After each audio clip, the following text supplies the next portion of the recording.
we didn't have costs for the network because we thought, there's a lot of computers connected to the internet, but not being used. So we thought, sharing is caring.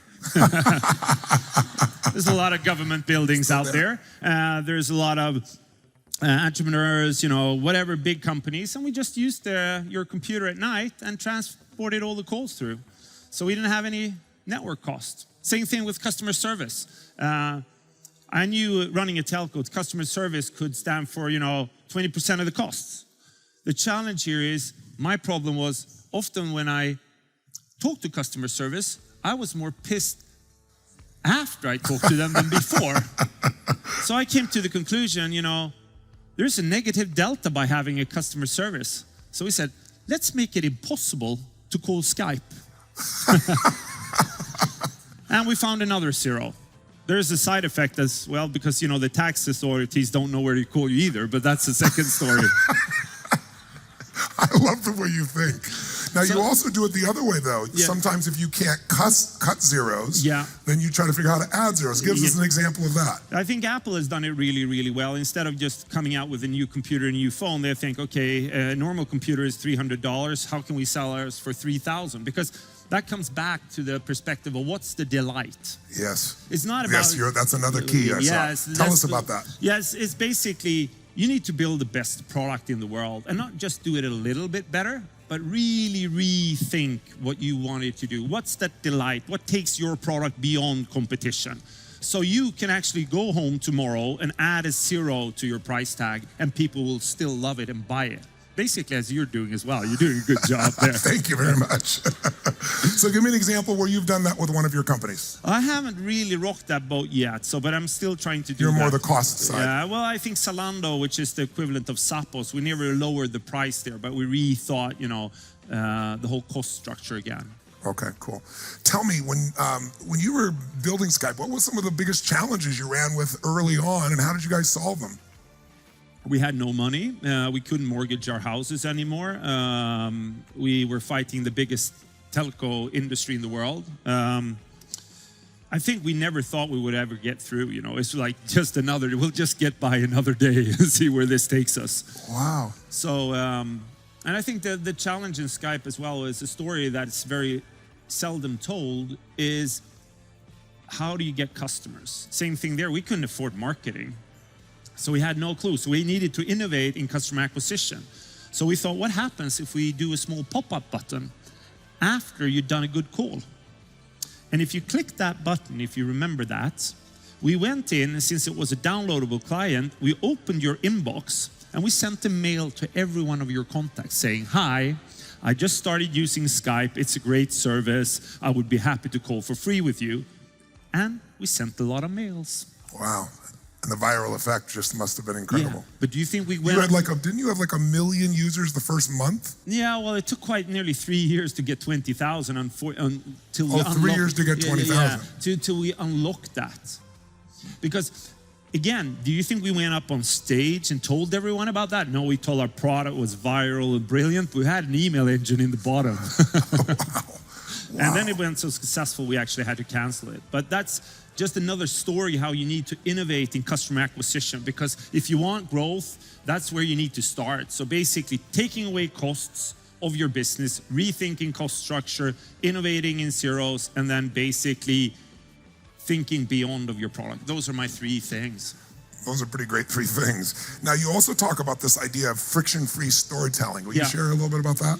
Well, yeah, today I work for the Boston Consulting Group, and I only have one question when I talk to the boards and CEOs. And it's a very simple question. It's basically, what are you selling? How often do you think I get a straight answer from these large... Rarely, if ever. Yeah, very rarely. It's like, well, Mr. Kjellberg, it's very complicated. We have 150,000 users and blah, blah, business units.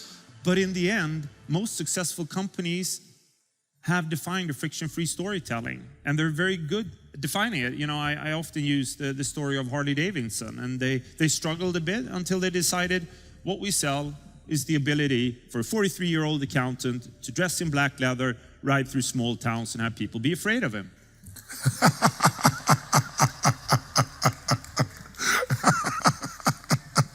It's not going from A to B. Motorcycles being an outlaw 30 minutes a weekend. That's what they're selling.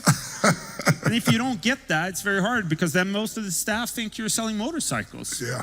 Same thing with H&M. You know, they defined and they invented the whole fashion industry by saying, you know, we're going to be a fashion company with a zero less on the price tag. You know, if Prada has stores in Fifth Avenue, so do we. If Gucci uses supermodels, so do we.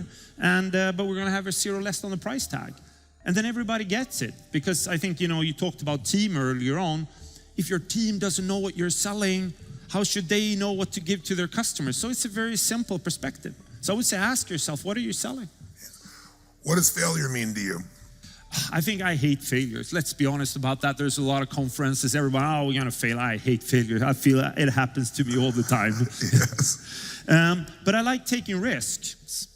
And if you take risks, you end up in the wrong places. It's like any ball game. But if you don't take risks, you don't get anywhere. So for me, it's not the failure because I hate it. It's painful of losing. Yes. But for me, it's the risk and encouraging of doing something no one has done before. Like being that game changer. That's stronger for me than being an outperformer on a day-to-day basis. Interesting. So the innovation, the creativity, the putting something out there that no one else has. Yeah, and trying that and trying to play with those different rules. Often I get it wrong, but that for me is not failure. And I think sometimes failure is defined by if we made a profit financially or not. Yeah. For me, it's more about taking a journey into the unknown, and I like doing that. Yeah. And then some of my friends came out, you pissed away a lot of money there, that went to hell. And I was quite happy with it. You know, my wife wasn't, and the community around, but I thought, I believed in this, but it didn't work, okay. Back in those days when you had nothing though, when you didn't have enough even, you know, you couldn't mortgage your house, like the Skype days, you know, how did you get yourself to take those risks? Were you always a risk taker? Because many people, that's their concern, that's their fear. I think, you know, you think too much. And I've always, you know, my mother was devastated when I went from a big corporate job. You know, you have kids, you can't do a startup again. But for me, you know, I have one life and I want to live it. And I want to do it with the people I enjoy working with. And for me, yeah. What's your philosophy around marketing? You seem to activate the people who use your services. It seems to be a constant theme, but how do you look at marketing? What is marketing to you in the modern age, and how do you do it most effectively? I think marketing, or I would call it customer acquisition, is innovating in customer acquisition is mostly one of the most important keys to drive success. And here's the thing, there's no books, there's no competition that is going to tell you how they are doing it, because it's often very easy to copy. It's like a combination of a lock. Yes. If you know it, it's great. If you don't, it's like super frustrating.